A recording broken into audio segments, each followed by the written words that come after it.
कहने का मतलब ये बचना चाह रहे हैं, ये इनमें कोई निर्णय लेने की क्षमता नहीं है।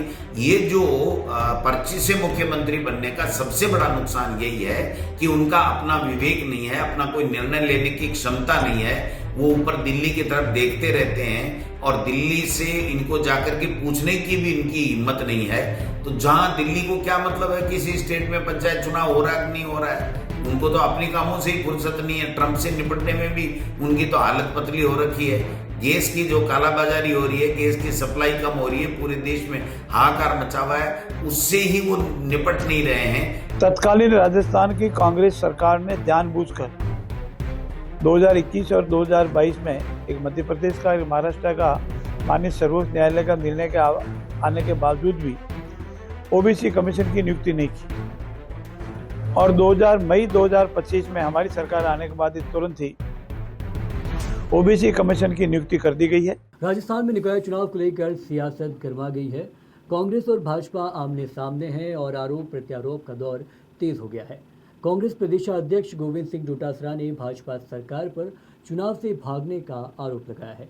दोस्तों बता दें कि सीकर में मीडिया से बात करते हुए डोटासरा ने कहा कि भाजपा सरकार जानबूझकर निकाय चुनाव टालना चाहती है और इसके लिए ओबीसी आयोग को भी कठपुतली बना रखा है।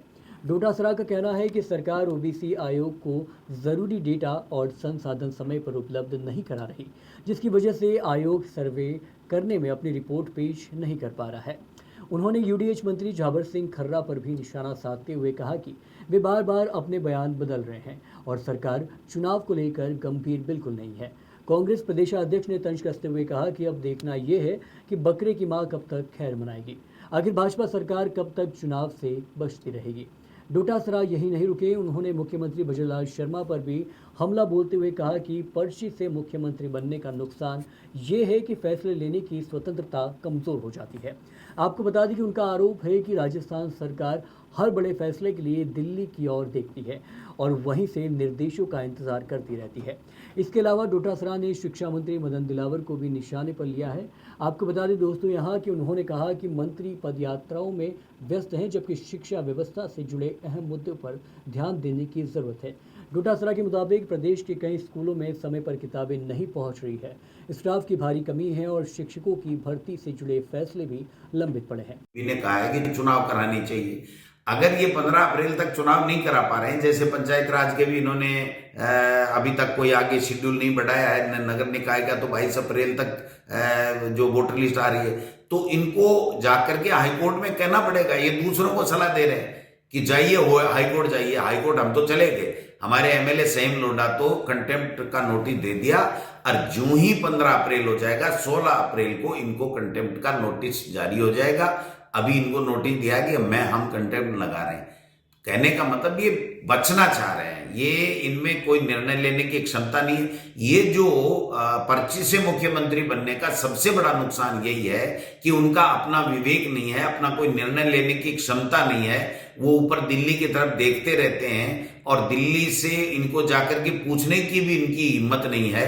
तो जहां दिल्ली को क्या मतलब है किसी स्टेट में पंचायत चुनाव हो रहा है कि नहीं हो रहा है, उनको तो अपनी कामों से ही फुर्सत नहीं है। ट्रंप से निपटने में भी उनकी तो हालत पतली हो रखी है। गैस की जो कालाबाजारी हो रही है, गैस की सप्लाई कम हो रही है, पूरे देश में हाहाकार मचा हुआ है, उससे ही वो निपट नहीं रहे हैं। कतारों में लगा दिया लोगों को नोटबंदी की तरह और वैक्सीन, कोरोना की वैक्सीन लगवाने के समय की तरह, तो उनको तो वो फुर्सत ही नहीं, उनको क्या मतलब है।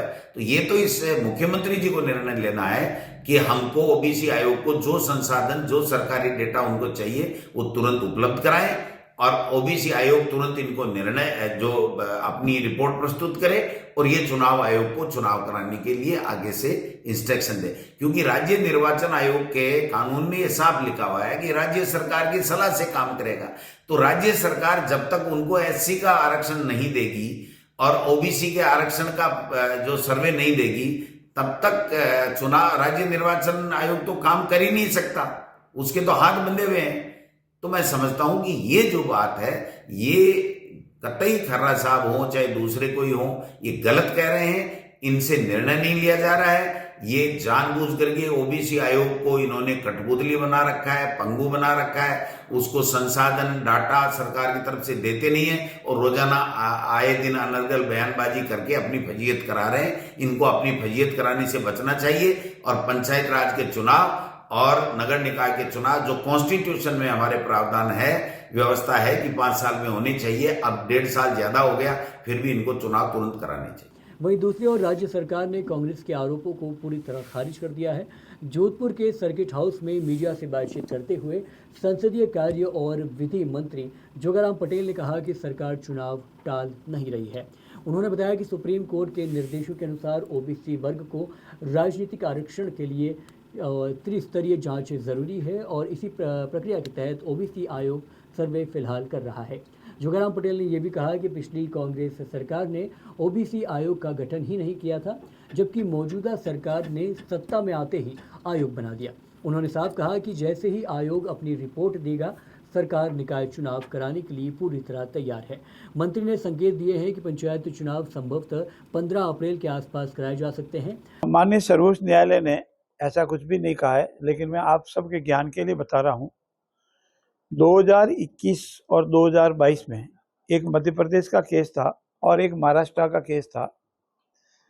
माननीय सर्वोच्च न्यायालय ने यह आदेश दिया कि यदि राज्य सरकारें ओबीसी वर्ग को आरक्षण का राजनीतिक लाभ देना चाहती है तो उनको ओबीसी कमीशन की नियुक्ति करनी पड़ेगी और ओबीसी कमीशन त्रिस्तरीय जांच करेगी और ओबीसी कमीशन की रिपोर्ट आने के बाद सरकारें उसको स्वीकार अस्वीकार करें और तदुपरांत ही चुनाव में राजनीतिक ओबीसी वर्ग को राजनीतिक आरक्षण दिया जा सकता है।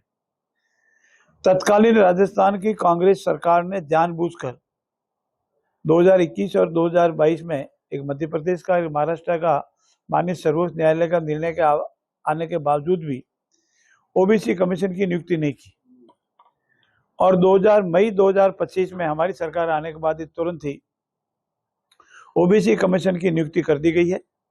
ओबीसी कमीशन बड़ी शीघ्रता से अपनी जांच त्रिस्तरीय जांच कर रहा है, उसमें समय लगने की संभावना रहती है। फिर भी सरकार का बार बार उनसे रिक्वेस्ट है, प्रार्थना है कि जितना जल्दी हो सके उसकी त्रिस्तरीय जांच करे और जांच होने के तुरंत बाद ही जो ही रिपोर्ट आएगी हम चुनाव कराने को तैयार है। पर उससे पहले भी मेरी बात का जवाब सुनना पड़ेगा जी। उससे पहले भी सरकार चुनाव कराने को तैयार है अगर इंडियन नेशनल कांग्रेस ये कहे कि ओबीसी वर्ग को राजनीतिक आरक्षण का लाभ नहीं देना है चुनाव में, चाहे पंचायत राज चुनाव है चाहे नगर निकाय चुनाव है, और बिना उसे तो वो सार्वजनिक रूप से अपना स्टैंड क्लियर करे, सरकार चुनाव कराने को तैयार है। अब सवाल यही है कि क्या वाकई सरकार ओबीसी सर्वे के नाम पर चुनाव टाल रही है, जैसा कांग्रेस आरोप लगा रही है, या फिर सरकार का दावा सही है कि सुप्रीम कोर्ट की प्रक्रिया पूरी होने के बाद ही चुनाव होंगे। राजस्थान की राजनीति में निकाय चुनाव अब बड़ा सियासी मुद्दा बन चुका है और आने वाले दिनों में इस पर सियासी घमासान और तेज होने की पूरी संभावना है। नमस्कार।